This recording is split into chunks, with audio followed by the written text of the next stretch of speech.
What's going on, everybody? This is dkdynamite, and this morning we're going to be going through some early gameplay of some upcoming rewards from the TMNT event pass. Definitely stay tuned. But as a reminder, ladies and gentlemen, later today we're going to be live streaming an exclusive event over in Warzone, which is a special Area 99 tournament. Should be a ton of fun. Hope to see you guys there. There are some pretty cool requirements for each match, which I'm really looking forward to. But then tomorrow I'll be live again with the launch of the TMNT event pass. We're going to showcase every single reward, do open lobbies, unlock camos, and of course have a great time. But just to remind you, the TMNT pass is only going to be live until March the 13th, and then that day we'll end up seeing the release of the Clover Craze St. Patty's event, which will last until the end of the season. I'm also guessing that week when the St. Patty's event starts, we'll start getting some marketing for our third season, if it is going to indeed release on March the 20th, like the current Battle Pass timer suggests. But just to remind you how event passes work, again, you don't have to agree with the fact a new microtransaction got introduced. I know Fortnite's fully free to play, so that's why people out there would argue it makes more sense for that game. Gotta remember that Warzone's also free to play, and people might just play Warzone. But regardless of any of that, compared to the Squid Game event pass here in the TMNT crossover, the free track as a part of this update is miles better. And I would argue that the free track, if anything, has quite a few more items that at least I'm more interested in compared to the premium track, but of course that is going to be subjective. Now, just to let you know, the premium track, again, like with Squid Game, is essentially a half-priced bundle for 1100 COD points. The premium track this time will give you Master Splinter, a bunch of themed cosmetics, and even some Tracer blueprints, as well as a finishing move. The Squid Game event pass was essentially a half-price bundle for the front man, and then there were some cool free rewards as well in that free track. There was the Cleaver, there was 2 operator skins that I see people running to this day, but the free track this time around I do think has a little bit more content. Now, I want to also mention that in the premium track, you're going to be looking at a skin for the bow staff, which is Splinter's cane, and if the XP rates are the same as the Squid Game event pass, then it'll require you around 14,000 XP to get your hands on that second item, which is going to be Splinter's cane, whereas Master Splinter himself may not be unlocked fully until you achieve 356,000 total XP to unlock that new operator skin. Yes, he is voiced, and some really gameplay already popped up of the operator skin in the actual menu. You can also preview him for yourself if you go into the operator selection menu, but I do want to take a look at some of those Tracer blueprints once the pass does release tomorrow to let you guys know if they are worth it. But the cool thing is the pizza launcher for the D1.3 sector was already showcased in the recent TMNT trailer for Black Ops 6. It looks pretty damn sweet, and the funny thing about this is that there was some speculation in my comments section when I brought up the return of the D13 sector a little while ago that there should be a pizza launcher skin for the weapon, and what do you know, that actually does exist. You know, this weapon was rumored for a little while for Black Ops 6. It's of course a returning futuristic launcher from BO3, shoots out ricochet blades, but BO6 has taken it even further, allowing you to add other attachments. We'll circle back to that weapon in just a second, but the free track will give you instant access to one of the 2 Foot Clan operator skins, just like with the Squid Game pass, where right when you booted up the game as the event dropped, you're able to just log in and instantly claim one of the 2 free operator skins as a part of the pass. But again, let's compare the XP rates from the Squid Game pass in case they are the same. If they're not, I'll of course make a follow-up video, and we're gonna go through it tomorrow anyway. So the second free Foot Clan operator is towards the very end of the free track. It's like the third to last item here on the list, which in that case it should end up requiring about 176,000 total XP if the rates are the same as last time. That'll take you a little while, but again, there's a bunch of other content in between that I think is worth showcasing. But if you're wondering how to earn XP the fastest when this event pass drops, my advice to you is pop double XP tokens, complete mastery badges, unlock camos, do your dailies, and do any challenges that do reward you with XP while you're in longer objective-based matches to really rack up as much XP as possible. It really won't take you that long to grind through all the XP that is needed, unless again, they're gonna make us get a lot more XP than last time with the Squid Game crossover. That's of course unknown as of now. These operator skins are outfits for Toro and Bailey, by the way. Now, the biggest hot take ever that I'm sure you guys may disagree with is that the event pass should offer actual challenges, which I know people out there would probably be upset about because, oh, you have to pay for some of the challenges, but I think it would be cool if it was a series of challenges for each reward, and you can of course grind most of them for free for a free track, whereas the premium track would would offer extra sets of challenges that you can do to unlock other cosmetics. I think that would be a little bit more interesting, since paying for an XP event is of course pretty weird, but at the end of the day,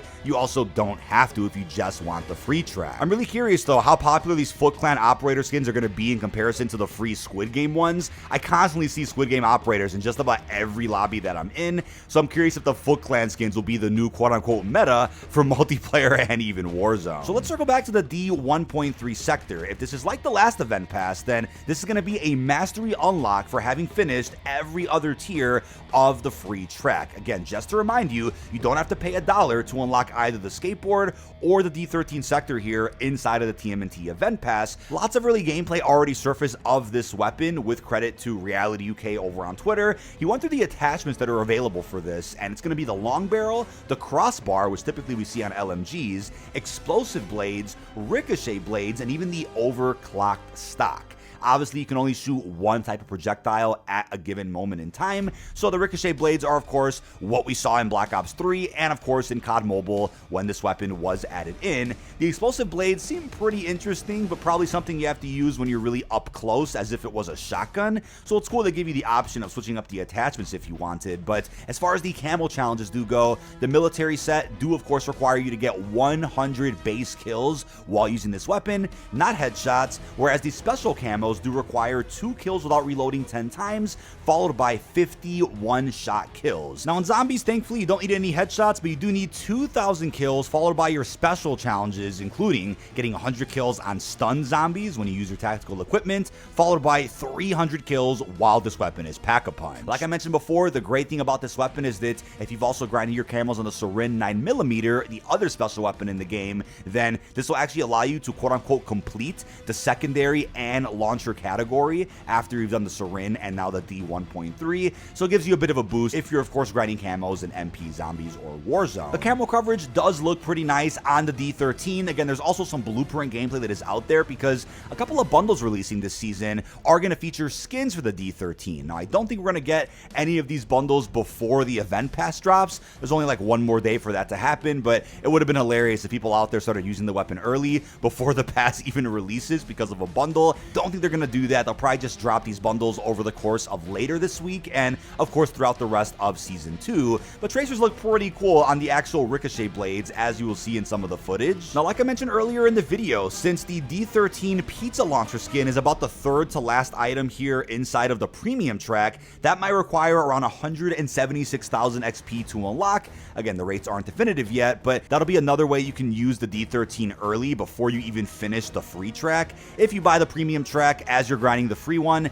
it'll just catch you up to speed with what rewards you've unlocked based on your XP milestones. But let's say you finish the free track and then buy the premium one, it'll just auto unlock everything since you already hit all the XP milestones. But the funny thing is, the belt fed attachment, which is available for select LMGs in BO6, is actually already available and through zombies. So one of the rewards that a player picked up while in a game of Citadel was the belt-fed mag, and as you will see, there's of course limited ammo with it, but you essentially can just keep firing without having to reload, so long as you let the weapon cool down every once in a while. And you can see on the actual ammo bar that, yeah, the weapon is kind of heating up, and it's similar to the Cordite from Black Ops 4. There was an operator mod for that SMG that allowed you to keep firing unlimited rounds, but there was a catch with the overheating. Now, it looks like there is limited ammo from the belt-fed attachment, which is understandable and I think balanced in my opinion. You can just buy more ammo in zombies or run Vulture Aid, or in multiplayer use Scavenger and you'll probably end up dying and respawning with more ammo anyway. But it's cool to see some early gameplay of this attachment, which again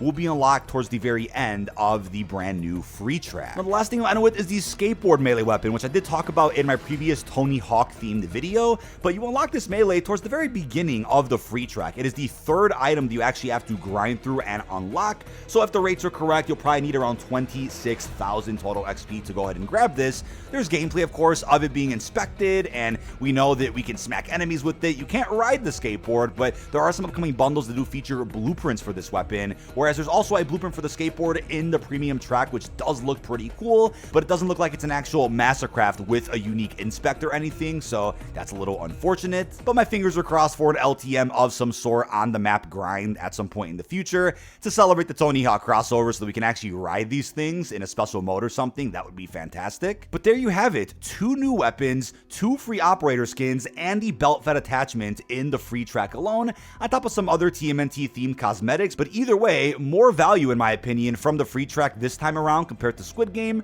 whereas the premium track is still cool if you're interested in the Master Splinter operator. Other than that, it's essentially just some tracer blueprints, a finishing move, and some other Splinter cosmetics. But that is about it. This has been dkdynamite. Leave our thoughts down below in the comment section. Once again, as a reminder, the event pass will be live from February 27th until March the 13th. So let me know down below in the comments which rewards you're looking forward to the most, and also, do you think people are going to be running the Foot Clan as often as possible? Really hope you've enjoyed, and peace out, everybody.